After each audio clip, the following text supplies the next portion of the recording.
Hi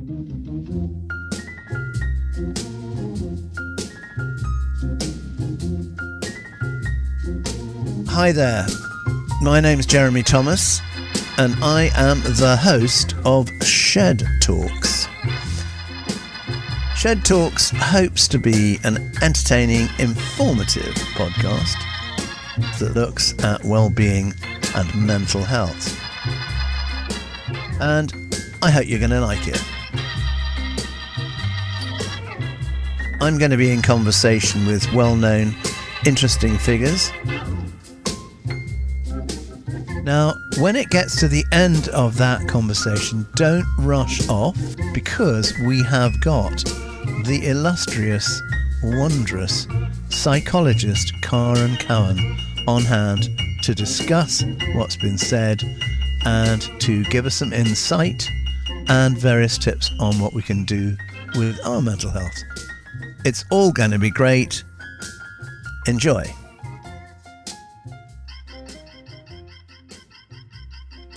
Welcome to Shed Talks episode 15. Oh yeah, it was like lightning.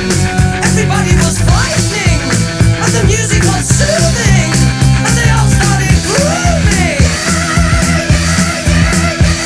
And the man at the back said, "Everyone attack!" and they turned into a ballroom blitz. And the girl in the corner said, "Oh, she's hard and soul. She's hardcore."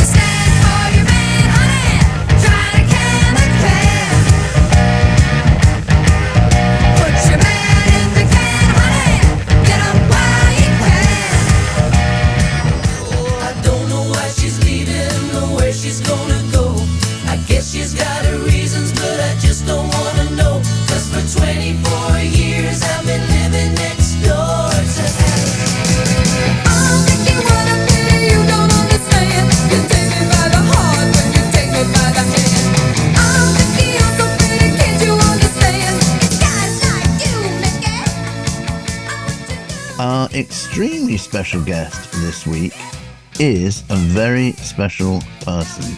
Some might say a real legend. I think I would. Back in the 1970s, he formed a songwriting partnership with an extraordinary person called Mike Chapman, called Chinny Chap. During the ensuing period, they notched up over 50 UK and international top 40 hits. They won 3 Ivor Novello Awards for songwriting, including a Lifetime Achievement Award. He is an outstanding person, an outstanding survivor. He is an ambassador to Bipolar UK. And what's more, he's in the shed right now. Welcome, Nicky Chinn. I'm very thrilled to be here, Jeremy. Well, let's just go back, to the beginning. It's hard to believe that it was 1945 that you were born. I cannot believe that date, but you were. I was. And you were born in London, and you were born into a pretty prosperous, successful family. I was indeed. Your father came from Pontypridd in Wales. Penrhyder. What? Penrhyder. Ah. Okay, well, I stand corrected. I suppose I'm a bit of a rugby fan, and Pontypridd used to be very good at rugby. Indeed, very good indeed. And basically, you were the youngest of 3 boys. Very much the youngest. So it was Trevor, who was 10 years older, and Trevor's 10 years older. Jeffrey was 8 years older. Right. It was like being a single child. Yes, I imagine. And what I thought was interesting in researching this is how successful your brothers have been. In fact, how successful all of you have been. Yes, indeed. That's very true. Our father was very ambitious for us. Yeah. He was very demanding on that level. Yes. Your early story it's not totally original, but it's nonetheless, not that great to hear about. That, you had a nanny from the get-go who seemed to be there instead of anyone else. I grew up, it would be fair to say, not really knowing my parents or my brothers. I was with the nanny. She was my family. Yeah. Well, and then you went to boarding school age 6. Yes. Great. Yeah, great. I mean, none of this is what I call healthy. You have a nanny, don't know your family, go to boarding school, don't know your family, because obviously by the time I got there, my brothers who had been to the same school had left. Yeah. Yeah, I do not refer to it as a healthy, happy upbringing. Yeah. Well, what I think is, and it's for you to tell, not me, but I think this extraordinary about your story is that most people have lots of success and then, come a cropper. And you came a cropper before the success and then had the success. It's quite an unusual thing. But, if we go back to you went to Clifton College and when you were 15, things became very, very dark. When I was 16. Right. Yes. Oh, very dark indeed. It was as if I'd been in an ordinary room full of daylight and suddenly somebody pulled some black curtains across the windows and I could hardly see. My world just changed. Just like that. Like that, yeah. There was no warning. I had no energy. Everything was black. I was extremely low. It felt I was walking through treacle. It just changed. And to a young man of 16, it was very, very frightening. Yes. Because I had no idea what had happened to me. Yeah, Very sure. frightening. So you got diagnosed. I mean, you were diagnosed. The first thing was actually a very bright teacher. I say bright because people didn't think in those in terms of mental illness in those days. And he said, there's something very wrong with this boy. And I was sent to the school doctor, who in turn sent me to a psychiatrist. Right. And I always have a giggle about this because the psychiatrist was called Dr. Early. But by the time I got to him, it was too late. He diagnosed me with depression. Yes. Because that was the symptom at the time. And it was decided that I couldn't stay at school because I wasn't well enough. Right. So I went back to London and I saw another psychiatrist, a Harley Street psychiatrist, who also diagnosed me with depression. Yeah. But about 3 months later, I went high. I went manic. Meaning what? Meaning what, Nicky? Oh, I started rushing about. I didn't sleep. I was talking fast. I couldn't sit still. And what money I had, I was out there spending it on Elvis Presley records. I bought everything he'd ever made. And it was a compulsion to spend. It wasn't like people go out shopping. Oh, I have Elvis' latest record. It was a complete compulsion to spend, which is a big symptom of hypomania. Yes. Very big symptom. I obviously presented these symptoms to the psychiatrist. I didn't really have to present them. He saw them. Yeah. And then asked me various questions and whatever. And it was then he said to me, I'm going to revise my original diagnosis of depression, and you have manic depression. Right. And I was like, well, what's that? And he explained it to me as best he could. Even at that young age, it was good to have a diagnosis. It was good to have a label. Yes. Because I knew I wasn't that. I knew I had an illness. Yeah. And that told me I wasn't crazy. And I thought to myself, maybe I was going crazy. I was also able to tell my family, my friends, I have a condition. I have an illness. I'm not just going nuts. But that was surely quite some difference to tell your family that in the early 60s compared to...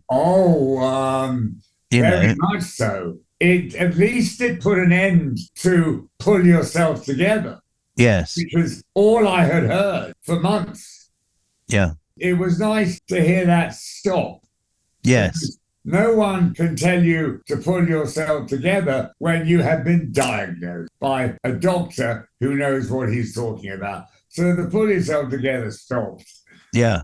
But surely the problem, I guess, I don't know, was that there were probably various people going, well, we do not talk about that because that is very dodgy indeed. Very much so. I mean, my parents stopped the put yourself together stuff, but at the same time, this was not something to be advertised. Yeah. In those days, there was great shame attached to mental illness. They didn't want too many people to know they had a son who suffered from mental illness. Yes, of course.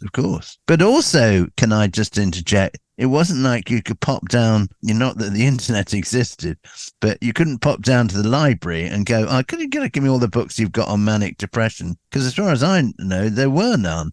Correct, there were none. I relied completely on my psychiatrist to guide me through what this was. Yeah. So what happened? What happened was from that high, I got very depressed again and was taken into hospital. Right. It was a dreadful place. It was called All Saints. It was a national health hospital in the Elephant and Castle. Ooh. God alone knows when it was built, but it seemed very old to me. 14th century. Was it? Probably. And I heard people screaming at night. I'm 17 years old by this stage. It was horrific experience. Yeah. Horrific. I was put to sleep, actually. They had this thing called narcosis treatment, which was very fashionable. Basically, woken up to eat and have a bed bath and be carted off to have electric shock treatment, which again was, I call ECT the jewel in the crown of psychiatry in those days. Automatic. Give him ECT. Yes. I mean, that must have been, the whole thing must have been a pretty grim, I mean, this is an understatement, grim experience. It was very grim. It was ghastly. It was frightening. And I remember thinking, because I had no other experiences to base it on, I will never, ever get better. I was convinced I would never get better. This was it, a life sentence. Yes, well, of course, and that is one of the feelings of, manic depression and the depressive side is that that's actually what does happen, isn't it? You think, oh yes. I'm never going to get better anyway. So absolutely. I always say depression has deaf ears when it comes to anything positive. Yes, of course. Yeah. Well, later on, I definitely want to get into a more expansive description of manic depression and bipolar. Talk us through, press the fast forward button a little bit. I'm not sure if it was your girlfriend at the time who introduced you to the members of the Darbo family, who introduced you. I was going out with a girl called Anne, and she was a model. She knew this guy who was the cousin of Mike Darbo, who was the lead singer in Manfred Mann. Yes. I showed him some lyrics, and he went, I love these. Mike at the time was working on the movie There's a Girl in My Suit with Peter Sellers and Goldie Hawn. Yes. Doing the songs and the score. And he said, I got to meet this guy. I love this stuff. So I turn up at Mike's house. I'm very nervous, to say the least. Yeah. I get met by his beautiful model wife, Maggie London. We sit down and we have a cup of tea. And as I say, I'm very nervous. I mean, this is getting thrown in the deep end for me. Yeah, well, from nowhere. Yeah. And then Mike said, do you want to start doing some work? And I went, blimey. Okay. So we pulled up one of the lyrics and we start. On one of the lyrics, he didn't change a word. And that was song called Arabella Cinderella. Then we started working on a song called Miss Me in the Morning. The next thing I know, both songs are in the movie. In the Girl in My Soup. Yeah, and I'm at the premiere, would you believe?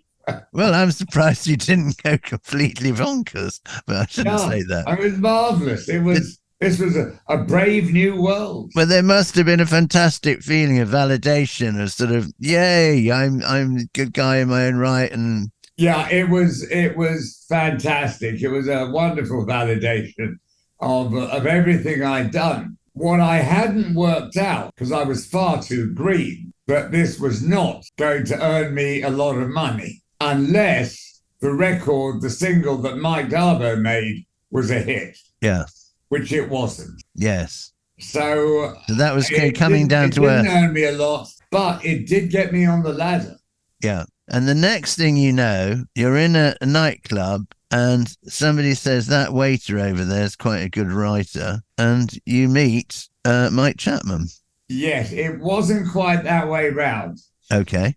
I took the Mike Darbo single into the club and gave it to the DJ. Mike saw me do that and went up to the DJ and said, "Who's he?" Right. DJ said he's a songwriter. And Mike then came up to me. I was sitting at a table with a girlfriend and said, "You're a songwriter?" And I said, "Yeah, I am." And he said, "Well, so am I." And I went, "Oh, good." Okay. Two of us. And we got to know each other over the coming weeks. Every now and again, he'd give me a free drink. And yeah, and then he's Australian. He was Australian, yes. Was he very Australian or quite Australian? No, he wasn't. Mike has a way of wherever he moves, he manages to adopt the accent. Oh, right. Okay. Now he talks like an American, but then he talked like an Englishman. He said to me, "What do you think if we got together and wrote?" And I'm not the kind of guy who thinks, "Well, he's a waiter. What do I want to?" I went, "Yes, absolutely. Come round to my place on Saturday morning." And off you went. Gosh. Mike came round and we got going. Right. And not that the rest is history. I mean, you know, I think what's always interesting that people make such a mistake when they think about writers in music that, you know, so many people I know go, well, sit on a bus and they work it out, don't they? And then they go and put it down in the studio and that's it. And yeah. I know in the Chinny Chat situation, there was a lot of hard graft and a lot of hard graft, a lot of turn down while we were running around town seeing publishers. And it was at that point I said to Mike, we've got to see somebody who knows a hit. Yeah. We have to see somebody who is making records, yes. The producer. I took somebody's secretary out to lunch, gave her a few glasses of wine, and got Mickey Most's home phone number. I did not want to call him at the office because there was a chance I wouldn't get through, wouldn't call back. Yeah. I didn't want to go through that. So you rang him at home? I called him at home at 9 o'clock at night. May I speak to Mickey? And Mickey speaking. I said, "My name is Nicky Chinn. You won't know me. I write with Mike Chapman and we write hits." And he said, "Do you?" I said, "Yes, we do." And he said, "What would you like me to do about it?" I said, "I think it'd be a good idea if you saw us." And Mickey, being Mickey, like all great men, does not pass on and on. He said, "How will 11:30 tomorrow morning suit you?" Brilliant. Up we went at 11:30 tomorrow, the next day, walked into his office. There were 4 people in his office in the same room. Who were they? There was his brother, Dave Most, promotion man, the accountant, and then, if you please, Peter Grant, manager of Led Zeppelin. So you've got the biggest rock manager in the world sitting next to arguably the biggest pop producer in the world. Maybe we should pause there and just say, because not everyone knows who Mickey Most was. I mean, he was a huge Svengali of pop music. Massive. They came from South Africa, I think, right? English, but went to South Africa to work. Oh, right. Okay. Had an act called the Most Brothers, but it wasn't his brother. And he formed Rack Records, R-A-K. He formed Rack Records. He started off in 1963. His first record was House of the Rising Sun. Oh, right. The first record he ever made. Yeah. went to number one around the world. Then he had the Animals, Donovan, Herman's Hermits, Jeff Beck, Hot Chocolate, Yeah. Rod Stewart, on and on. No, I mean, he definitely Midas touch, and he just had it, didn't he? I mean, Oh, absolutely. but So, in a very interesting way. oh, yes. And a great guy. Yeah. He turned out to be my best friend, but not at that stage. So I walk into this office. I'm pretty green, to say the least. And there is Mickey Most and Peter Grant. And I think, what on earth has hit me? What's going on here? So we play some songs to Mickey. Mickey had a habit, quite rightly actually, if halfway through the first chorus he didn't like it, he'd just go, don't make it. And that was it. So I had don't make it, don't make it, don't make it, don't make it. And And I'm thinking, well, it really is time to get out of here. We've got one more song, I said. And we didn't have a tape of it. So Mike said, do you have a guitar? Mickey said yes. And Mike proceeded to play and sing. And halfway through the first chorus, Mickey goes, stop. Right, I'm thinking, I'm out of here as fast as I can get. Which one of you called me last night and told me you wrote hits? And I said, I did. And he said, well, you were right. And I went, oh my Lord, I've just been told by Mickey I was right. We do write hits. And Mickey said, yeah, that's a hit. And it was a song called Tom Tom Turnaround. all right. Which, in fact, he went on to record himself with New World. They'd won a talent show.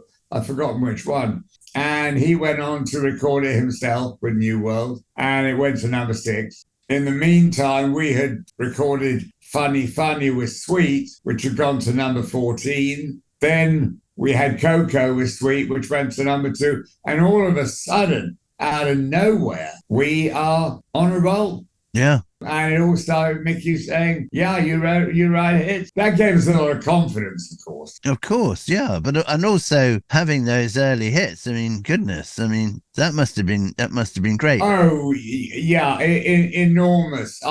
In those days, the chart came out on a Tuesday. And I've always said since then, you go to bed on a Monday night. This is with your first hit. You go to bed on a Monday night and no one's ever heard of you. Suddenly, 10 o'clock on Tuesday morning, everybody's beginning to hear about it. Yeah. It is literally overnight success. So very interesting. I mean, just to remind ourselves, this is, what we're about on this podcast is looking at people's careers and their mental health. So I got to try and rein that back in a bit. But just to say to you, I mean, I know we're about to go into like 8, 9, 10 years of sensational success. Question, you're on a whitewater raft, but it didn't throw you off beam at all mentally. You were okay. Oh yes, it did. That did. My manic depressive condition, yes, which as we know these days is called bipolar. Yeah. Has been since 1980. Oh, that reared its ugly head within about, I don't know, 2.5 years. I was in hospital. Was that on the depressive side, Nicky, or was I went high first. Right. Oh, okay. Yeah, I went into a hypermanic phase. Yeah. Very creative, very expensive, because by that time I had money to spend. Yes. So how did that manifest? 2 or 3 things. I went out and I ordered 2 Rolls Royces. Oh, just the 2. Bearing in mind, I already had one. Mickey Most heard about this, and he knew the dealer. It was Jack Barclay in Berkeley Square, and he knew the dealer because he bought his Rolls Royces from there. And he went in to see them and said, look, my friend isn't well, so cancel those orders because he doesn't really mean it. And if he does mean it, he'll come back and get them anyway. So they canceled the orders. I bought a huge amount of clothes and everything. And then I came back one day and tried to turn my bathroom into a discotheque. Gosh. I bought flashing lights, put a record turntable in there. Brilliant. I actually invited people to come, but no one came. Oh, I think they all knew what was going on. yeah, And I yeah, said, "Come to my disco."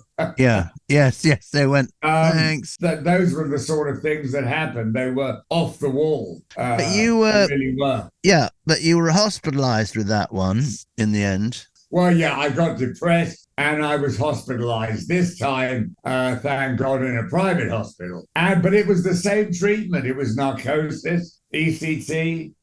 Really? Oh, yeah. Yeah, Right. it hadn't changed by then. How is this all going down with the family? Because you've got two things going on, haven't you? You've got, hello, I'm suddenly being very successful. I've got hit records all the time. And, you know, I'm also going back into hospital. Were people sort of going, oh my God, Nicky? Or was it not like that? Well, the family, they didn't know what to make of me, actually, because one has to understand that when I was 17 and got ill, and then got ill again and again, basically, I think I was written off. Yeah. And it was more, well, what the hell are we going to do with him? Well, let's get him into the family business. That way we can control things and he'll be okay. Yeah. You know, and we'll sort of promote him now and again, which they, as I say, I was over promoted. So when I did actually become successful, I think everyone was a bit puzzled and surprised and didn't think it would last. It was like, flash in the pan. Okay, you're a songwriter. What you going to do for a day job? Yeah. When are you going to get a proper job? So when I went into hospital, it was, well, here we go again. I kept the family at bay a great deal more than I used to. I was independent. I was paying for myself and my own hospitalization as opposed to anybody else paying for it. And I was more independent. Didn't let everybody come and see me all the time. Right. Mickey Most was incredibly supportive. He really became a big friend. Oh, yeah.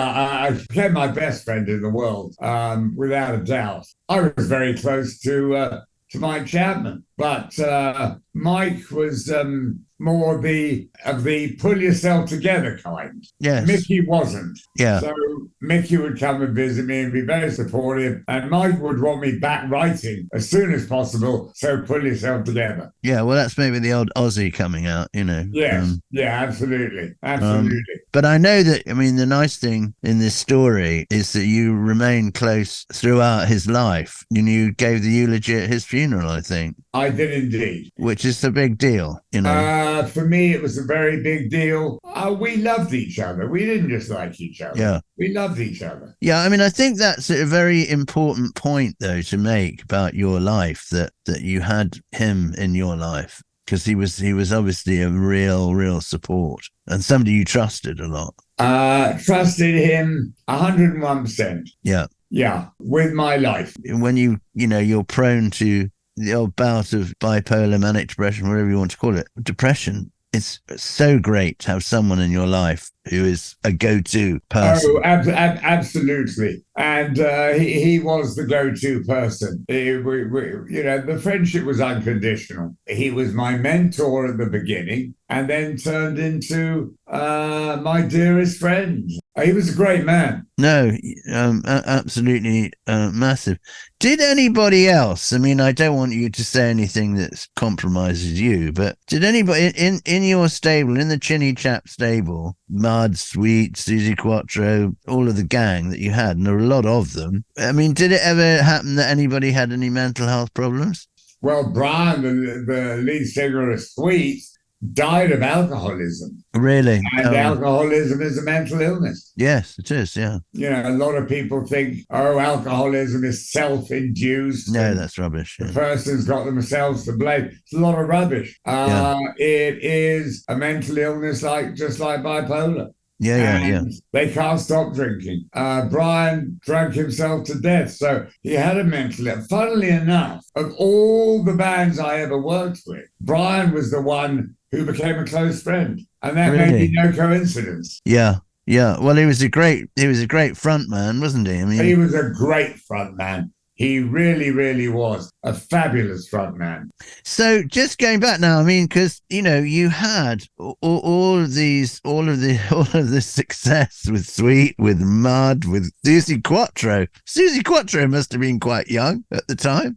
Can the Can. Susie, well, she was quite young, early 20s, I suppose. Right. Oh, I thought she was younger. Nicky found Susie in Detroit. And again, Nicky had a great talent. She was in a band with her sisters. She wasn't even the lead singer.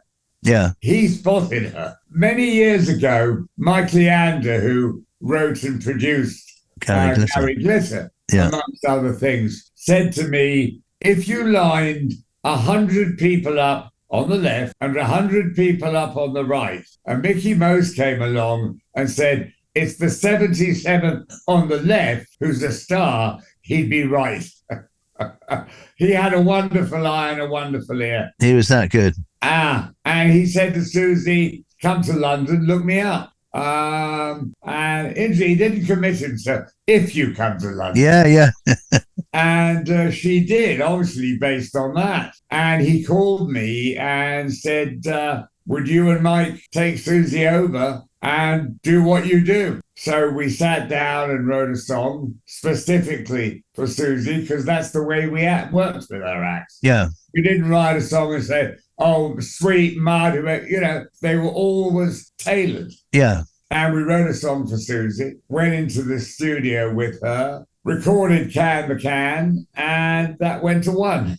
So just like that, we went to number one. Was it really that straightforward? It was that straightforward. How extraordinary. If writing a number one is ever straightforward, but it was that straightforward. But I mean, to me, it's extraordinary that you didn't know her really, and that you go, okay, this is what we sort of thought. No, we did know her. She hung out at Rack in the day quite often, and we'd go into Rack. So we had got to know her. Okay.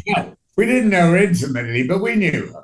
Right. Yeah, I took her in the studio, and we came out of the studio. We played it to Mickey, and Mickey said, speed it up, just very, very slightly. Just the master tape, the quarter inch. Yeah. Speed it up very slightly. He said, I think that'll help. We did that. Bang, number one. Wow. Well, she must have been very chirpy. Great feeling. Yeah. And you had loads of hits with hers. Oh, yeah, we had a lot of hits. Devilgate Drive. We had a lot of hits with everyone we worked with, actually. We always stayed with them. But, we had a lot of hits with Susie. Yes, a lot. Amazing. Well, look, we're just going to move all this on, because we could spend at least 2 hours talking about that period of time. Yes. Which would be very nice, but we're not going to do that, because we're going to talk other things. I'm pressing the fast forward, okay? And I say this on the basis that I personally really admire what you did, because there was really a lot of crafting going on, and you really made those songs, those records, as great as they could possibly be. And I think that's, I know it might sound obvious to other people, but I understand that. Oh, yes. We worked very hard on our songs. We didn't settle for something. We never said, oh, well, that's good enough. Can't think of anything else. We were very, very conscious of the competition. Hey, we better be good because other people are good. Yeah. I mean, because we're at the end of the 70s now. What did you think of ABBA? Oh, Hello, great. Baby. Oh, great. There was no denying ABBA. I mean, major talent. Look, back then, none of us thought about lasting. None of us thought about 40 years' time. Yeah. We thought about next week. What will the chart be next week? None of us, so I never said, well, ABBA will be around in 40 years' time. But then I never said Nicky and Mike will be around in 40 years. Yeah. But I was asked in interviews what my ambition was, and I did always say to write a standard. Little did I know that I'd already done it. Yeah. Anyway, so here's a quote that you said in an interview, and this is relating to the end of the 70s. Okay. We did the expensive cars, the clubbing, the drinking too much, and maybe not treating people as nicely as you should. For a time, we thought we were God's gift to the music business, because for a while, all the evidence said that we were. What do you Yes. think? Yeah, I mean, do you feel that's true? Yeah, you do. Without a shadow of a doubt. It did seem true. I now realize that nobody's God's gift to anything. But at the time, young, it's very easy to get arrogance, money, success. It brings power. Yes. And success also brings people telling you how great you are. Yes, and you And start it's to easy believe to it. believe. Yeah. And I look back, I have no problem admitting my levels of arrogance. Yeah. I don't like it when I think of it because I'm the opposite now. Yeah. But at the same time, I understand it. It's impossible, I think, not to. Yeah. Anyway, so there's a big change about to happen in your story, and that is called America, Los Angeles, Beverly Yes. Hills. Mike says, I'm going to go and work in America. See you soon. Bye. And you go, oh, hold on a minute. I think I'll come to America. Yeah, I waited 4 years. Oh, did you? Yeah, we still had a very big business around the world. Right. Very big. And I think if I had gone at the same time and deserted that business, things would have begun to maybe go wrong. I would travel to America every 5 or 6 weeks. Oh, right. Oh, yeah. Stay at the Beverly Hills Hotel and work with Mike. Right. I worked at his home. So, in actual fact, for the next 4 years or so, I was commuting. Right. Okay. I loved it, actually. It was great fun. I was at the Beverly Hills Hotel, pull lots of American girls, have a ball, and work very hard at the same time.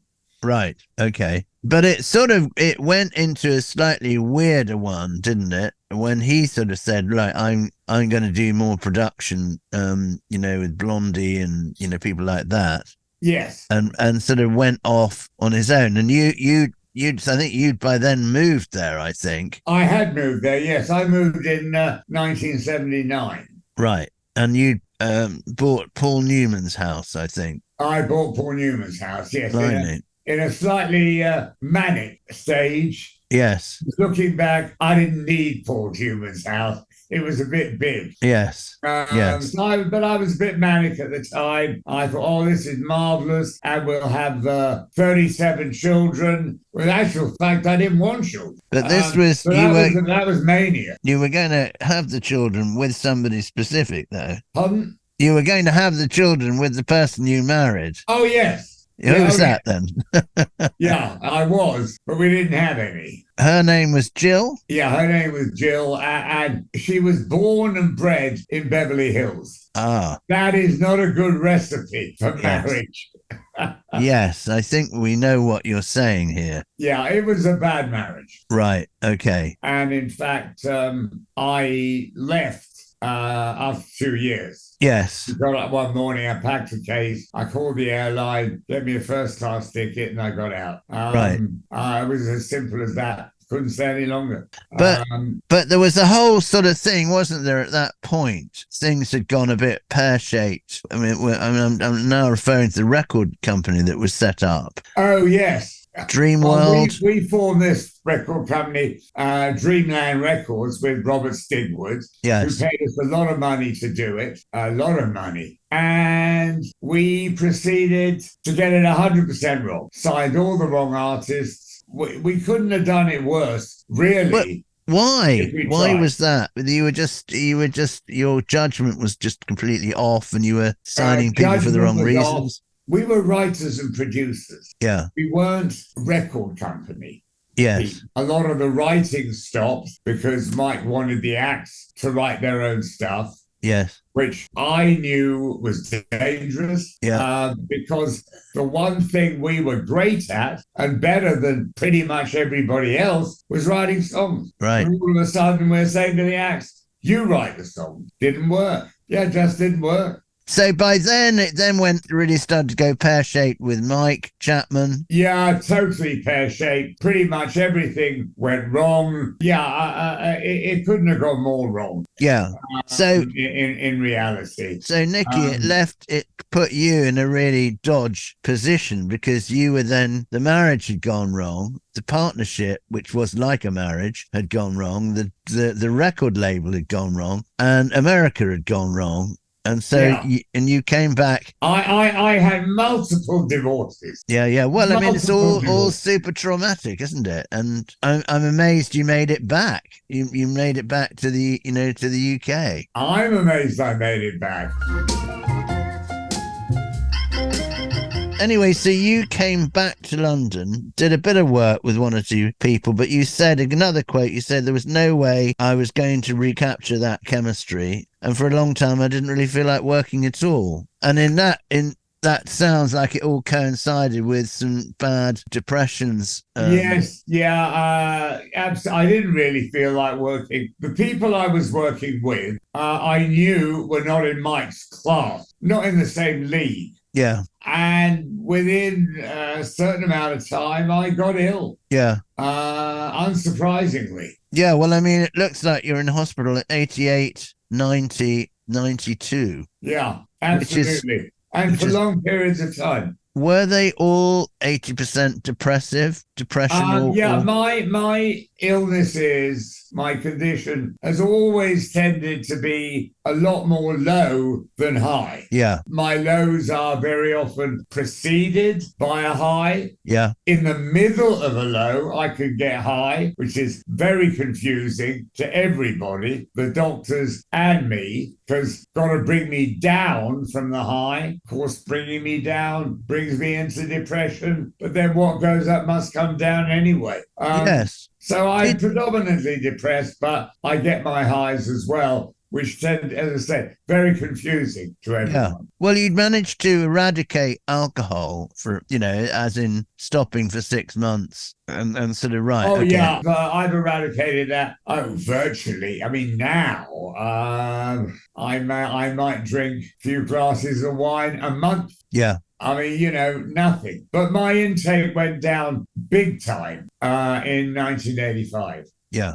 Prior to that, you were a big Scotch whiskey I was a big Scotch drinker, yes. Very big. Yeah. Too big. So, question, and I've got the privileged information here. When were you prescribed lithium? 71, around then. Oh, really? I was sent for a second opinion, and this second opinion gave everybody lithium. If it had been an ostrich walked into his office, he'd have given them lithium. Yes. Okay, well, look, hang on. We get to... Yeah, well, I mean, it looks like you're in hospital at 88, 90, 92. Yeah. We get to 1994, 95, and that is a very good period for you. Absolutely. Well, in 93, I went to see this new psychiatrist. Yeah. A man called Eric Shaw, a South African, probably the best psychiatrist I've ever seen. And he said to me, I'm looking at your history, and I have to tell you, I don't believe lithium works for you. Yeah. I said, you mean I've been taking it all these years and it doesn't work? And he said to me, do you think it works? I said, well, no, looking at my history, it doesn't. Yeah. They took me off it and put me on to two medications, lamotrigine and valproate. They are both anti-epileptic, yes, but they have been discovered to work for bipolar. Yeah. So that's what I went on to. And it did work for you. And it did work. So I think that's really fantastic. But we should say, as a sort of government health warning, I know you feel this, that lithium does work for some people. I have to tell you, let me qualify everything I have said by saying lithium didn't work for me. I know people for whom it has been dramatically successful. I think you're quite right. It's actually what works for Fred doesn't necessarily work for Ted. That's right. And like valproate and all those things, it's like if anyone's listening to this, do not think, oh, I must go and take that. It's actually to check it all out is the thing, and see what works. Absolutely. So in 1993, that happened. You referred to 1994. I went into analysis. I was in an analytic group. We met twice a week. That's heavy going. And how long did you do that for? I was in that group for 9 years. Wow. People don't come and go as much in an analytic group as they do in an ordinary therapy group. Yes. I mean, some people came and went, but I was in the group for 9 years. There were people there who were here for 5 years with me. Big commitment. And? It helped change my life. Really? Oh, without a doubt. Why, Nicky? Well, when I went into, I realized I hadn't emotionally grown up. I was still a child in many ways. I might have been 49, but I was still a child. I grew up in that group. I became self-aware. I began to understand how I worked, how I ticked, as well as the rest of the world. And I think it's probably safe to say that it saved my life, because I don't think Wonderful. I would be here today without having gone into that analytic group. I really don't. I think that's great. And I think the thing is that, I mean, not that this is a sort of self-help podcast, but I think, again, for people listening to this, it's a great bit of hope there that people should check out all sorts of things. It's not just because you think, oh, I'm 49. That's you checked it out. You lifted up the stone and went, blimey. Yes. I'll do that. I will go so far as to say, Jeremy, that I don't think there is such a thing as not being able to get well from mental illness. The question is, how badly does the individual want to? Yes. I desperately wanted to. I understand that, and I think that you make a good point about that. Yeah. So I went into analysis. That started to begin with was very hard. I always say I stripped myself naked. Yeah. Emotionally and psychologically. Yeah. And I became unwell as a result. I didn't go in the hospital. Yeah. And then around that time, I met somebody. Yes. A woman called Vanessa, who I ultimately ended up marrying. Fantastic. And that would not have happened if I wasn't getting well and opening myself up. It wouldn't have happened. Yes, so I think it's a very important point to make, and I think it's so great to hear that you met somebody who I think sounded really great and was, really wonderful to you, and you were doubtless wonderful to her. Sensational. Best person I've ever met. Really? Oh, yes. Fantastic. And how long were you together? Unfortunately, she passed away in November. Yes, I did know that. She was much younger than me, 16 years younger. So it was not something I had originally been expecting. No. But as I am a great believer in honesty, and not only that, a great believer in acknowledging mental health or bad mental health. Yes. When it exists, Vanessa was an alcoholic. And to me, alcoholism is a mental illness as much as bipolar is. Again, we go back to how badly does the person want to get well? Yeah. And I'm afraid Vanessa didn't want to get well badly enough. She had her demons. She had been diagnosed with a physical condition called Guillain-Barré, which is a neurological illness which affects the body, the limbs. She was a rider. She used to go rowing. A very, very active person. Yeah. She was unable to do all of these things. Her life was taken away from her virtually overnight. Oh, and it was something that she was unable to bear. And I understand that. So in answer to how long were we together, 28 great years. Well, that's 28 great years is great. But, 28 years, that's a pretty good long time. She changed my life. Brilliant. And I'm sure you did hers, I did, yes, I did. Was she a lot of fun?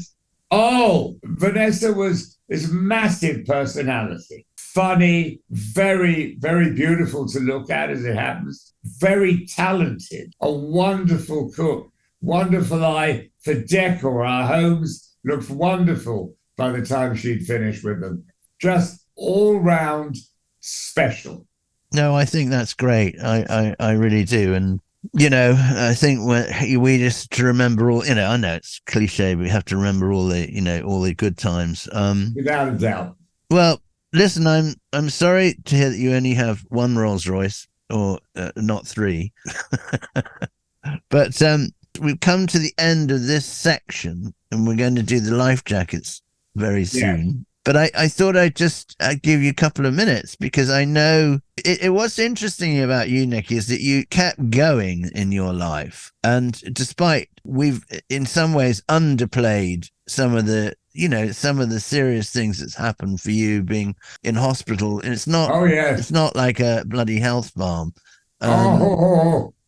No, I mean, we know, and you know what I mean. So you've survived, but you haven't just coasted off to Florida. And I think it's wonderful that you've done that psychoanalysis, and that you kept going, and you're still keeping going, because you now are an ambassador for Bipolar UK and a speaker. I don't know if you want to say a tiny bit about that.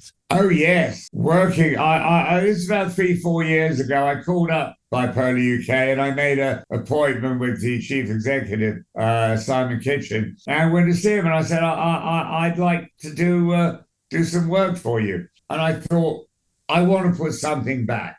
Anyway, this developed beyond my wildest dreams and their wildest dream. And I've spoken now twice at the Houses of Parliament, as you know, you were there. I did a speech a few weeks ago in Guildford. Yeah. I've got 3 or 4 more dates lined up. I write a lot of stuff that goes on the Bipolar UK site. Right. I think I've got about 15 pieces there. Okay. So the great thing about all this is, I'm doing a lot of good, I believe, for other sufferers of bipolar, because my message is always positive. I may have been there, but hey, I got through it, and I'm here today. And the other thing is, it allows me to write. Yeah. And I love writing. As my brother said to me, you've got a new career. And I absolutely love it. Well, I think that's great, and I'm very pleased, and that's how we did meet. So that is what we call tip top and tidy. And just so that anybody doesn't understand, we said it before, but bipolar is the same thing as manic depression, because it's amazing how many people don't understand that one. But that's fair enough. Well, it's very simple. It was in 1980, but people decided, quite rightly, by the way, that manic and maniac sounded a little bit too alike. Somebody actually once called me a maniac depressive. So they weren't wrong. The association wasn't that good. And I think bipolar is a much more civilized, it is the two ends of the poles, much more civilized way of putting it. Right, okay. Well, I will discuss that. Yeah. So, Nicky, if I asked you, which I'm actually asking you, what are the warning signs of a manic phase in bipolar? What would you tell us? What would I say? There's no warning sign for me going into the hypomanic state. My first warning is hypomania, when I feel elated, euphoric, I want to spend money, which I always do, can be very costly. I think I can do anything, conquer the world. That's my warning. Right. So I go straight into a hypomanic state. Okay. That's my warning, but I'm going to go more manic. Okay. So you're going to guess that's just stage one. And that's the time for me to call my psychiatrist. Right. Okay. And if you don't call the psychiatrist, then it's stage 2. I go crazy. I go into a manic stage where I can't stop talking. I'm talking 3 times as fast.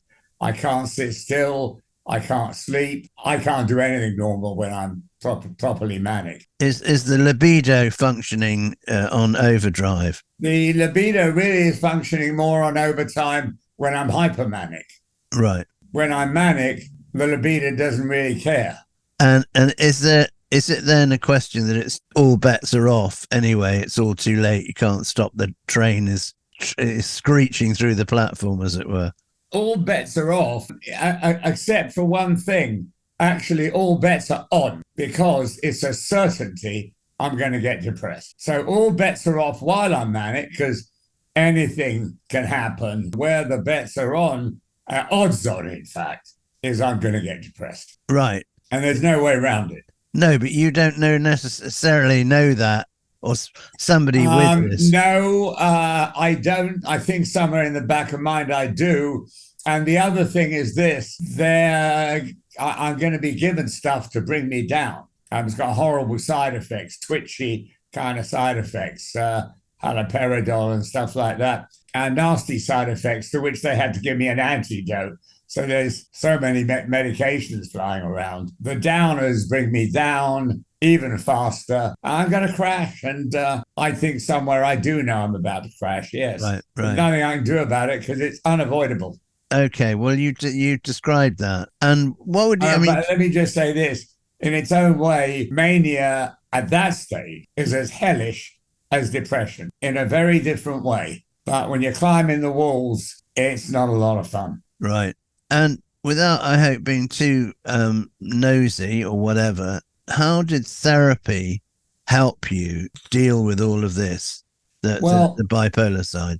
Bipolar, in my estimation, and it's generally accepted, bipolar needs a trigger, an emotional, psychological trigger, very often subconscious, very, very often subconscious. And it's all the toxic stuff for me and for a lot of people that I bring from my upbringing and haven't sorted out. There's a lot of baggage. Yeah. Emotional and psychological. That triggers the illness for me. Right. When I went into analysis, I began to work on that. I kind of came out of denial into the real world because I've been in denial. I hadn't wanted to face my demons. If I don't face my demons, I don't know my demons. And there were plenty of them. In facing them and talking about them and working on them and working on them and working on them, I made them smaller and smaller and smaller. And the smaller my demons are, the less likely I am to get ill. So therapy, I won't say served as a cure because I'm not sure there is a cure, but together with medication, really, really leveled things out and made my life much more of a level playing field than it had ever been. Right. I'm a huge believer. I do not believe in medication without therapy. I absolutely don't. Yeah. Both of those together that helped me sort out my life. I was well for 15 years. I became unwell again 8 years ago. And ever since then, I've been very, very well. Okay. I still am in therapy. I do group therapy, which I'm a great believer in, by the way. I think group therapy is more powerful than individual. And I still continue to look after myself in that regard.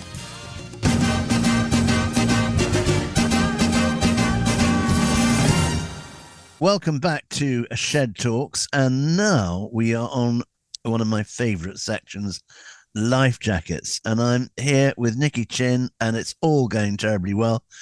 And Nicky, what I'm going to do, because I've got an idea of what your life jackets are, well, possible ones, and I'm going to go for it. So basically, in terms of novels, books, you've given us a few choices. And I think the interesting one is The Godfather, Mario Puzo. Yes. Tell me about your thoughts on that. I read it naturally before the film was made. So I wasn't going in having seen the film. It was just a marvelous book. It was actually ahead of its time. No question about that. The way it really exposed how the mafia worked, but didn't expose any single body, although at the time people were saying, well, that character is based on Don whoever. Yes. The narrative, it was so original. Yes. Yes. It really was. And look, it blew the lid off the market, didn't it? I mean, it sold like hotcakes. It was an enormous book. What a subject. Written. Yeah. What the subject. Marvelous. Do you find that you read for solace or for distraction or to get out of yourself or just for, a variety of reasons? I mean, looking back and... I always felt I was reading for enjoyment. I never saw anything deeper than that. Yeah, I know, because some people I know do read because they just like to go. It may be that they read, Ian Rankin, Inspector Rebus, and they want to get out of themselves because they feel fed up and they want to be in another world, science fiction. Yeah, no, that's not me. That's not you. Okay, all right. No. Well, that's good. So what you've put, which is interesting, because sometimes people choose poetry and they really go on about modern poets or whatever, and you've put, for poetry and inspirational writer, you've put the First World War poets, Yes. Siegfried Sassoon, Rupert Brooke, and Wilfred Owen, who I think is a brilliant poet. So do I. I mean, he really didn't write much. No, well, he wasn't that old, was he? I mean, no, he wasn't. He didn't write much, but what he wrote was sensational. Yeah.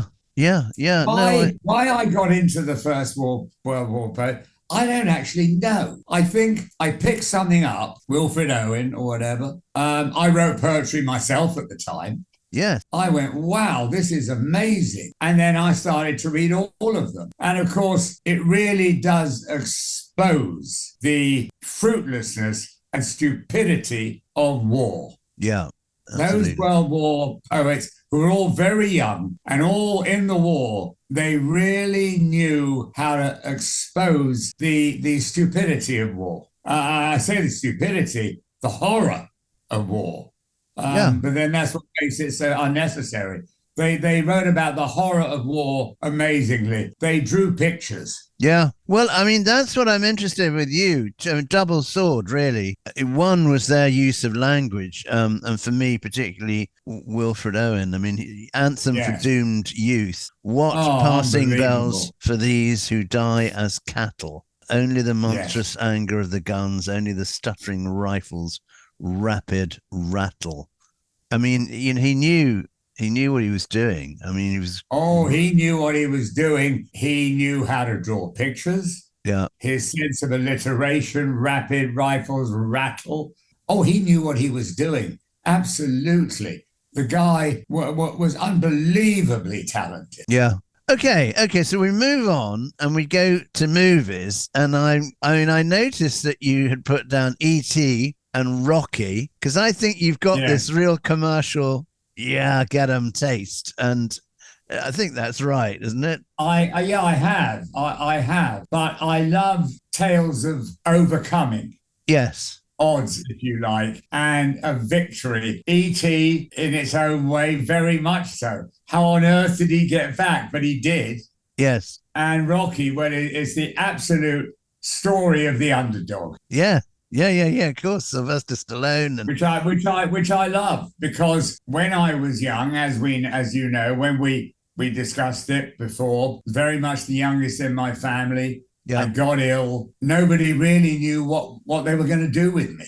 Yeah, what was going to become of me, and yet against the odds, I was Rocky. Yeah. You managed to do it, to survive. Oh yeah, no, against the odds, coming back. I was Rocky. Yeah, absolutely. No, I think that's brilliant. But the film at the top of the list, of course, just to repeat ourselves, is The Godfather. Yes.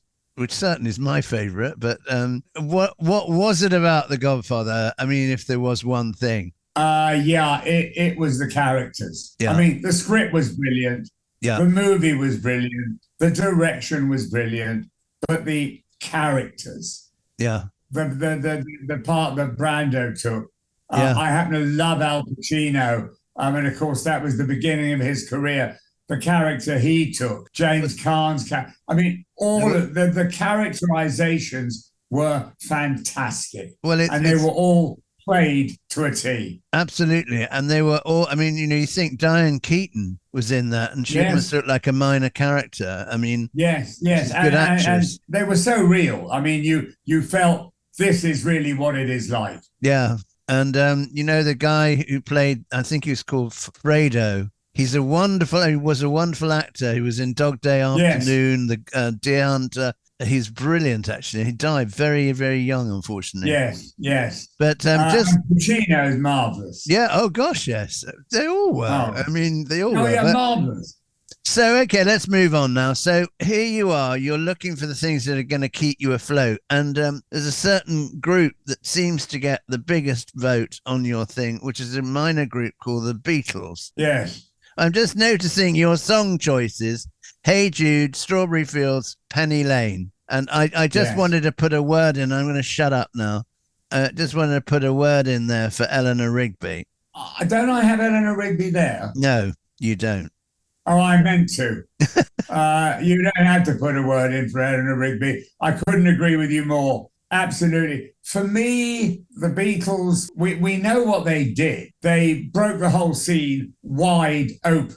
There'd never been anything like them. There never will be. But over the years, I keep on going back to the Beatles. You know, I stop playing them and then I go back. And about 9 months ago, I went back. After 2 or 3 years, maybe more. Right. Yeah. I'll be honest with you, I was astounded again. Yes. I when I listen to the Beatles, I can't even find anything remotely average. Yeah. You can't say that about any other act. They don't understand average. Yeah. They only understand very, very good or great. Yeah. And that's the Beatles. And I will always be astounded with them. They are part of the reason I went and did it, to be honest with you. Now, pets, Nicky. Yes. I think we've got you. Tell us about pets or the pet. Well, firstly, I'm a massive animal lover, Right. generally. I give to animal charities. I'm an animal lover. They're great. Pets, dogs, absolutely, and German shepherds in particular. I think there's one right behind you. There is, yeah, that's Simba. Oh, Simba was a bit of a rescue, actually. Yeah, Vanessa brought him home from work. He became very much a part of our family. And we got another German shepherd that we call Presley. Presley was brilliant. And they both had great lives and they lived to good ages. I adore dogs. They love you unconditionally.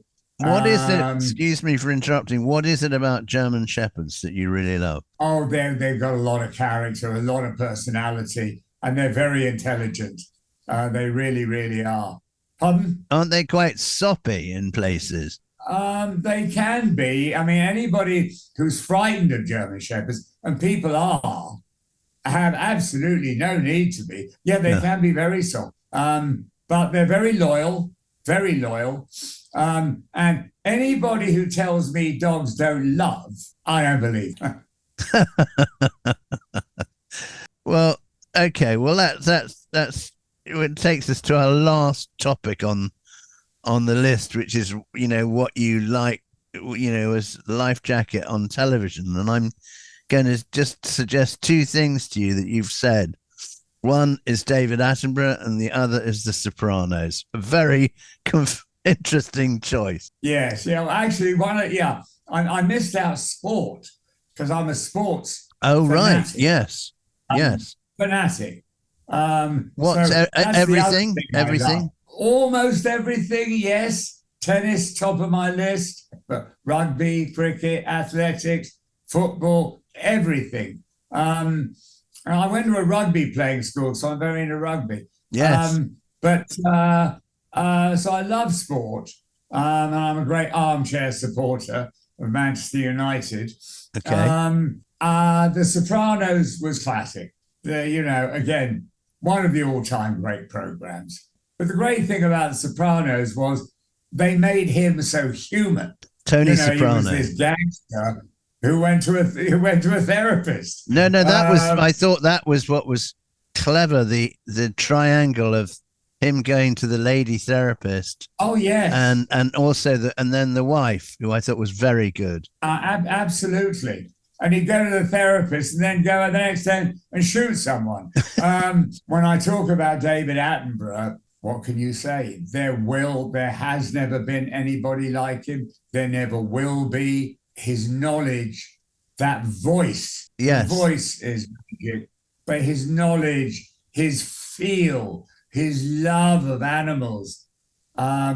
Where he goes, which is all around the world, there's nowhere he hasn't covered. No animal yet. Sensational. The king. Yeah, and somebody who can cover all sorts of things, whether it's tigers, cheetahs, sharks, whales, chimpanzees. Absolutely everything. The man's very, very special. But funnily enough, what a lot of people don't know, but he was Director General of the BBC. Was he? I didn't know that. Yes. Yeah. You go back many years, he ran the BBC. My goodness. I didn't know that. Yeah. I know his brother was a famous film director and actor. Oh, indeed. Very talented family. But Amber is exceptional. Yeah. But I mean, I think, again, just bringing this close, that we're thinking about, mental health and all that stuff. It's great to have some stuff that you reach into the cupboard and you say, I'm going to have a bottle of Attenborough. Yes. You know what I mean? I'm going swimming and... and also there's something about mental illness and animals, if you like, that they kind of go together. There's something very soft and empathic about a love of animals. I've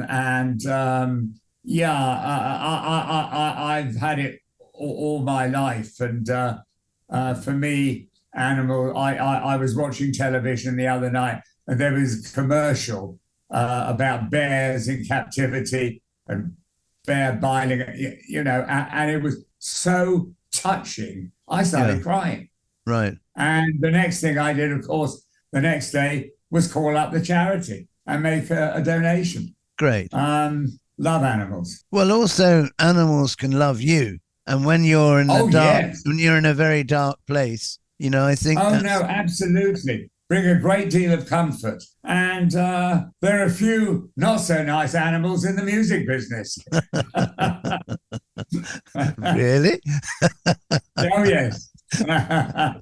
So I need to ask you the $64 million question, which we ask everybody at the end of the Shed Talks interview. If somebody knocked on your door, age 17, 18, 19, 20, and said to you they were really, fed up and they've been diagnosed with bipolar, depression, this and that, and what would you say to them I would say, sit down. I'm going to talk to you. I would say, try not to be frightened. Whatever you do, please go into therapy now. I will also say, don't stop taking your medication, because some bipolar sufferers, they want to get high. And the way to do that is stop taking your medication. You will get high, and then you will get low. Yeah, sure. So, but is there anything else that you might say? You can indeed live a successful life with bipolar if you work at it. Very good. You do have to work at it. Yeah, I love that. I think that's,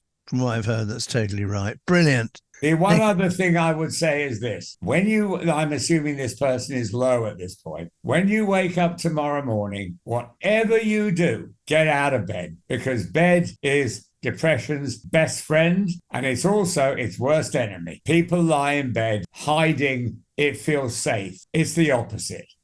Whatever you do, get out of bed. Great advice. That's really good. I get that. Get moving. Well, that's great. Well, Nicky, we've come to the end, and I just want to say thanks so much for being such a good sport, getting this program together and waiting and doing, but for really being an honest Indian, really, because I think, in my humble opinion, that's just what will really help people who are interested in this subject and interested in you. But it's your, transparent sort of, right, this is how it's been, this is how it is. It's the only way to be. Yeah. Well, you're a top rocker. And, Thank you. I hope that our paths will meet again, cross or whatever. I'm sure they will. I've enjoyed your company over Zoom immensely, and I've had a ball. Brilliant. Absolutely fantastic. Okay, Nicky Chinn, we say thank you very, very much. Tip top and tidy.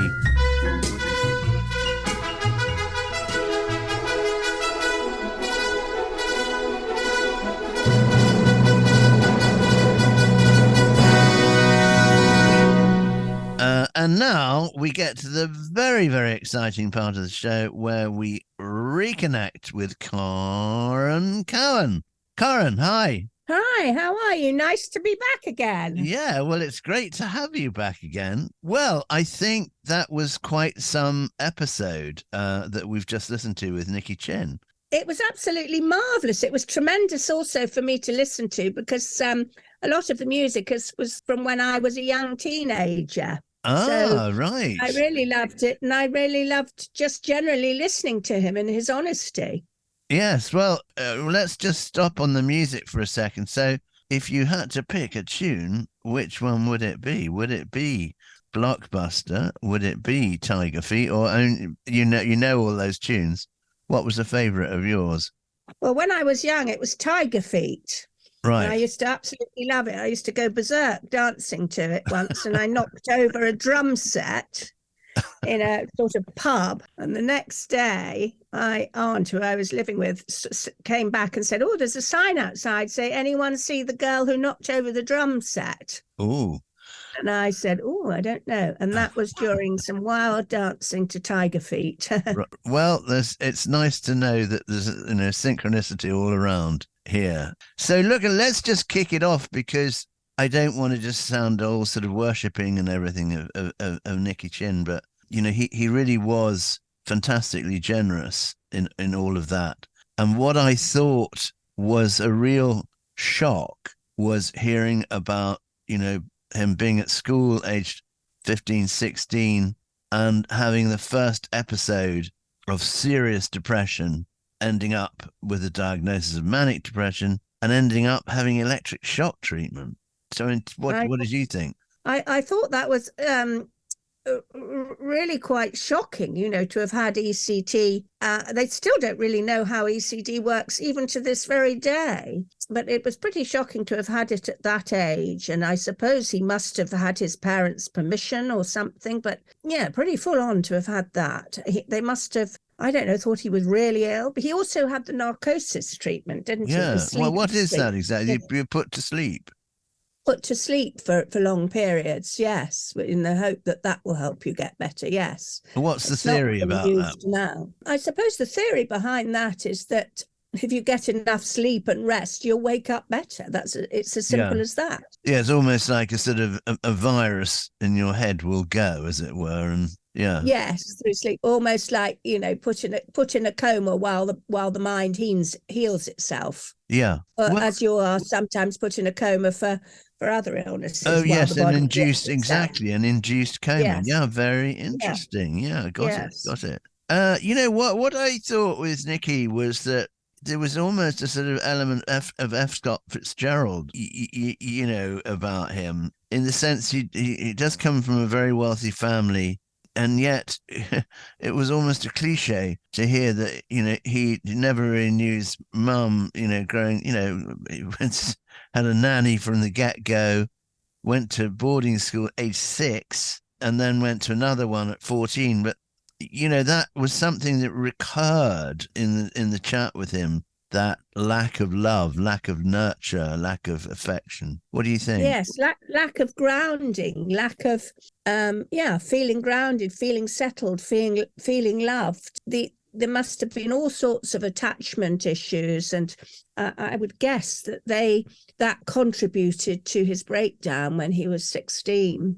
Yeah, I think they're not having a mother and father figure for so long would have made a difference. And it seems in a way that we don't hear much about his mother, but it seems in a way that the way you could connect with your father for Nicky was through success. And it sounds as if the father valued success greatly. And maybe success was equated with love. If you get successful, you get love. And that's what he really needed most of all. And as you know from attachment theory, what small children need most of all is secure love. And Nicky will not have got that, although maybe Nanny did some valiant work, but it's not your mother and father. Yeah. When you say, I mean, I just want this clarified really. When you say secure love, and you talked earlier about grounding, I mean, is there a sort of, easy way to explain what you mean by that? Well, I suppose the thing about attachment is that if you were lucky enough to be securely attached as a child, you're so loved and cuddled and enclosed emotionally and in every way that you internalize that love and safety. And you're kind of always all right in your life, Right. whether anyone likes you, whether you're successful. I mean, a very well securely attached child, I always used to say in practice that if you were really securely attached, you'd be able to sit on a sofa eating grapes for the rest of your life and not care what anyone thought, because Right. the very inside of you has been built up correctly with love and security. Yes. That's interesting. John Bowlby, all John Bowlby's work, which is well known on attachment. Yes. Well, I once met a very, very famous person in music business, managed the biggest groups in the world. And he was a sort of extraordinary, powerful, dynamic person. I asked him what his story was, what drove him. And he said, well, actually, it's a bit weird to tell you, but I was brought up in an orphanage. And it was not a great experience. And that has always driven me throughout my life. Well, anyway, it's probably another conversation, but I think it's quite an interesting... Well, I think, yes, it drives you to all sorts of things that being more highly valued, such as acceptance by others, which would include success. If I'm successful, I'll be accepted, Yes. therefore loved by others. Yes. A constant looking for acceptance, i.e. love. Yeah, very, very interesting.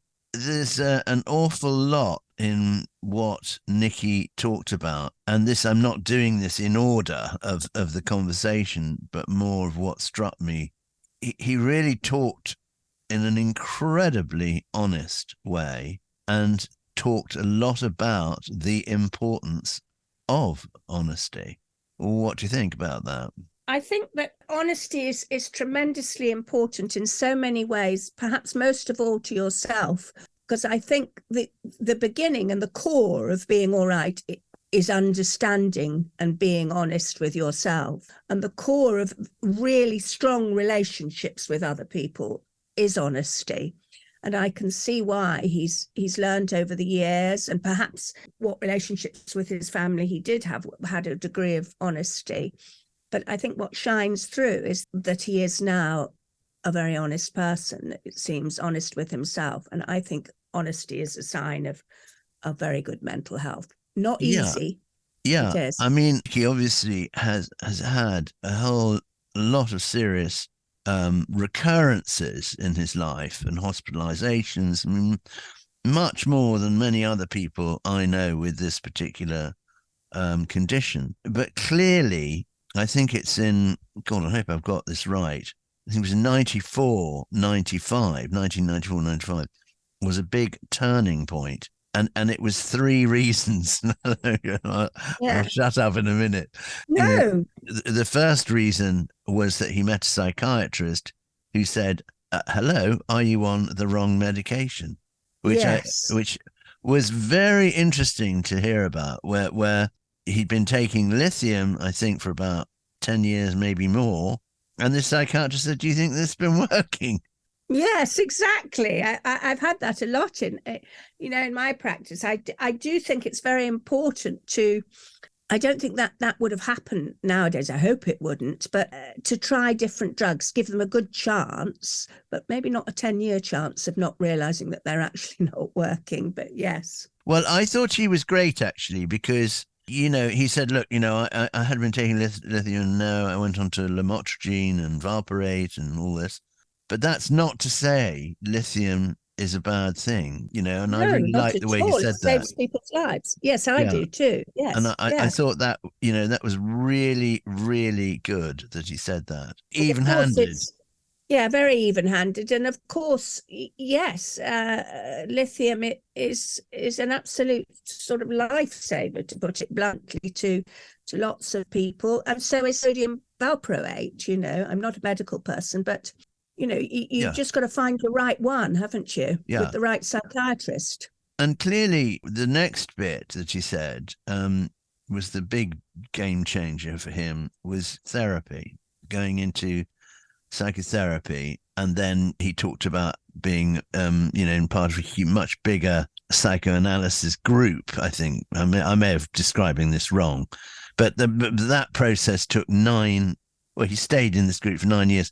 But the point he made was that this was the thing that changed everything for him. Yes, and I think that's wonderful to say that, and I think again, rather like he was clear about lithium helps for everybody, he was very, very clear that it's drugs and therapy that help. But I think one point, and it's wonderful that he could do that group and very, very helpful. But one thing I would say, especially in the present NHS crisis, is unfortunately it's very, very difficult unless you have a source of finance to access therapy quickly nowadays. It's worth getting on any waiting lists you can. And unfortunately, you don't want to do this, but if you were in hospital, it's sometimes a bit quicker, but hopefully one wouldn't get to that stage. But I think it's important to note that it is quite difficult. It's not that easy to get therapy if you haven't got money. I mean, you can. Yes. But whilst you're waiting, finding a good friend, a space to talk, someone who will just listen to you, just breaks that bubble, even just phoning the Samaritans. Yes. Whatever. What if you're on an NHS waiting list? Just somewhere to talk. Yeah. Well, I mean, I think that's really important, and it's certainly what I believe in. But I think therapy was available much more. But in a way, you make the point. It's actually, great if you can get it professionally, but even if you can't, then get it with somebody you trust and just talk to somebody and let them, and hopefully you have somebody to listen. So I think that's really great. Did you, just marching back, something that I thought was very entertaining and very moving about what Nicky said was his relationship with Mickey Most, the big record producer, owner of Rack Records and everything, and his best friend. Yeah. And I loved hearing about that. That was almost like he sort of became best friend, father figure, I thought. I think so, very much so. And I wonder whether he was like his father or unlike his father. But I thought it was very interesting that at the end, when he was talking about the films he liked, it was The Sopranos and The Godfather. And I actually am of the generation that knew about Mickey Most. Lots of people who are listening won't, but he was kind of the godfather in those days. In the music business. In the music business. And everyone was interested in the music business. So everyone knew about Mickey Most. So, yeah. It's interesting. Nicky seems quite sort of interested in those kind of godfather type figures. Yes, well, I agree, and I think I could have just swum in a swimming pool of the last 15 minutes of that conversation we had with him, because it was really rich, and really rich, and he talked about what the third thing that happened in '95 was he met his future wife, Vanessa. And he's like an enthusiast. He's so and it was like that made such a difference. And of course, it makes a huge difference to all be loved. Of us. Yes, yeah. I was just thinking quickly about Tony Soprano and Don Corleone. In terms of father figures, they were the ultimate protectors and givers of love, weren't they, to their children? Not so much to the outside of the world, but they did show their children intense love. Yes, well, of course, the thing about Tony Soprano was that he had his therapist, lady therapist, and that was quite funny, actually. I mean, yes. She was a great character, great actress, yes. and his wife was, I said this in the thing, I think the triangle was really, really good. But sort of, moving on to, towards that last 15 minutes, I mean, obviously his marriage was great and it was a very big success. And, very sad to hear that ended so early. Well, not so early, after 28 years, but whatever. And I thought, again, Nicky Chinn, my goodness me, you're an honest engine to talk about, your wife's death and the alcoholism and everything. And it's almost like he's he'll probably hate me for saying this, but he's almost like a Quaker. He's so honest about that. Very, very honest, yes, and I'm sure that what's keeps him going, the honesty. I couldn't quite make sense of whether Nicky's wonderful wife was always an alcoholic, or whether it was sort of to do with the illness she had. I wasn't quite All sure. right, yes, Yeah. yes. Yes, I don't actually recall what the illness was. No, I didn't actually quite catch it. I looked it up. It's MDR. I wondered if it was, but yes. All right. Okay. Well, we'll have to we'll have to work on that. But clearly, we must talk about bipolar manic depression. Obviously, we've had a previous guest with that condition, and what we have with Nicky is that this is like an odyssey, really. His whole life with 50 hits, co-written with Mike Chapman, and then living in Los Angeles. And obviously, I think that was a very tricky moment in his life, actually. Very, yeah. When this record company went wrong,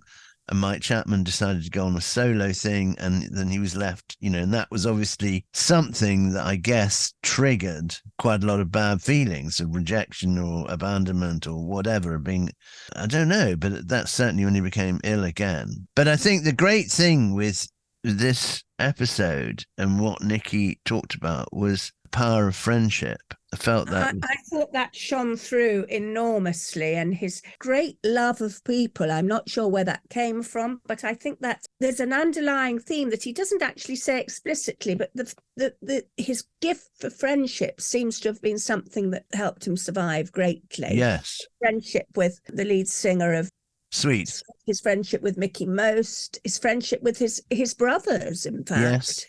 Yes, that's a continual theme that I really liked. And I think the thing with bipolar, I mean, as we've said earlier, bipolar is the same thing as manic depression is bipolar, is that there are varying degrees of it. I mean, yes, and that's really what we'd like. Maybe you could just, I think it's good for people, because a lot of people don't really know. I suppose, yes. I mean, people say now, he's a bit bipolar, or I think I'm bipolar. Well, you would know if you were bipolar. You would definitely know. So there's really sort of three major types of bipolar disorder. One is type 1, where you get cycles of depression and then followed often quite quickly afterwards by periods of hypermania, where you might be over-sexualized, overspend, think you're absolutely great, and which then often tips over into mania, which will include psychosis and all sorts of things. And then you might tip down again into depression. You might have plateaus of feeling okay. And type 2 is the same, but tends not to tip over into mania, the psychosis part of it. So you'd have episodes of depression, episodes of feeling okay, and episodes of hypermania, hypersexualization, shopping, thinking you're absolutely marvelous. I mean, a great site to look at to describe it would be Bipolar UK. And then there's a third category, cyclothymia, which is kind of, no disrespect to people with cyclothymia, a much milder form of it, where perhaps a history of 2 years maybe of cycling moods. Yes. So feeling very low, maybe feeling okay, and then feeling high, but to a much less degree than the full-on type 1 and type 2 bipolar. And there's one called rapid cycling, isn't there? Well, you could have rapid cycling, cyclothymia. I think that those are sort of under categories, if you see what I mean. There's three main categories, but you could say, if you were kind of diagnosing someone, it's very rapid cycling for him, But very often you cycle straight from mania to depression. And no wonder, because sometimes if you haven't been lucky enough to have been diagnosed, you can do all sorts of things that would actually add to your depression. So really, how do you mean? How do you mean? Well, you might spend too much money. You might, Inappropriate have donkey. sex with lots of people. You might become very boastful. And your friends who don't know you've got bipolar might Yeah. think, and then when you get depression, you're dealing with the consequences of all that as well as the depression, none Yes. of which is your fault, of course. Yes. But that's why diagnosis is so important. And ideally, if it's possible, to have a few people around you who know you and recognize your triggers and so on, and for you to learn to recognize your triggers. Yes. Very Your important. triggers and your signs. For some people with depression, the early sign is not picking up the phone. For some people, mania, the early sign is picking up the phone all the time and ringing everyone. Yes, ringing everybody at 1 o'clock in the morning. Yeah. Yes. Yeah. Yes. Well, I knew somebody with this who the sign was always that they set up a taxi account and ran up huge bills on having a taxi account, which is quite strange. Yes. And unfortunately, alcohol and undiagnosed people often have problems with alcohol and tranquilizers because they are trying to self-medicate. Yes. They don't know what's going on, so they're trying to self-medicate. Well, yes, that's also a very interesting side of Nicky's story, that he drank very heavily. He drank a lot of whiskey in his 20s, and I think when he was having all the success with Mike Chapman. Yet when I asked him that, and I thought, was that a little bit of rocket fuel on the flames, and he said no, it wasn't, and he found that he stopped. I think it was in 86, maybe I've got that wrong, but he stopped drinking pretty well and found that he could. But I've always thought that was a dangerous bedfellow with this particular condition. Very dangerous that would be my opinion. It's a very dangerous bedfellow with bipolar disorder. And he kind of seemed to say that in the end, but I would have thought that maybe his Scotch drinking, he knows himself very well. So maybe, he was using it to damp himself down. Yeah. Some people use it to damp themselves down rather than, Yeah. Yes, I understand. Yeah. Well, the two things I just want to finally say, I could understand him, in his late teens and early 20s, and he said, "Oh, my family thought I was a Burke and a bit of a nightmare, and now what?" And so when he had all the success, they were sort of almost, "Oh my God," sort of completely. You're not supposed to do that. Yeah. And I thought that was very, very interesting. And I'm sure, again, he was very honest. He said, I was became a very arrogant person. But who wouldn't when you had all that success? And it was a hell of a lot. I mean, I don't think people understand how much it was, to have over 50 hit records, you've co-written. I mean, goodness. Anyway, but what I really loved about Nicky at the end was, when he was talking about, we've just heard it, he was talking about music and all of the things he talked about, Wilfred Owen. So it was a great choice. I mean, his father was Welsh, so that was, understand that. But when he likes something, and he doesn't sort of sneer or, they're quite good. And I love that. And he said, well, the Beatles, what can you say? They were just fantastic. And if they weren't fantastic, they were fantastic, Yes, that was wonderful. I love that sort of, because lots of people who write themselves are going, well, yeah, they're not bad. John Lennon was quite good. But he was completely, unanimous in his own thinking about that. Now, all of his choices, he's actually a straight shooter, I think. Amidst all this terrible thing, there's all the stuff that's happened to him, he emerges a very straight shooter and a very kind, sort of unselfish person. That's probably being far too nice to him, but who cares? Yes, no, I think very much so. And I think one of the things that he was lucky enough to have therapy and to be able to access it himself so well. He obviously used his therapy so well, and he now seems able to enjoy other people even more than he did before, and sort of really, the honesty and the enjoyment of life and the humility.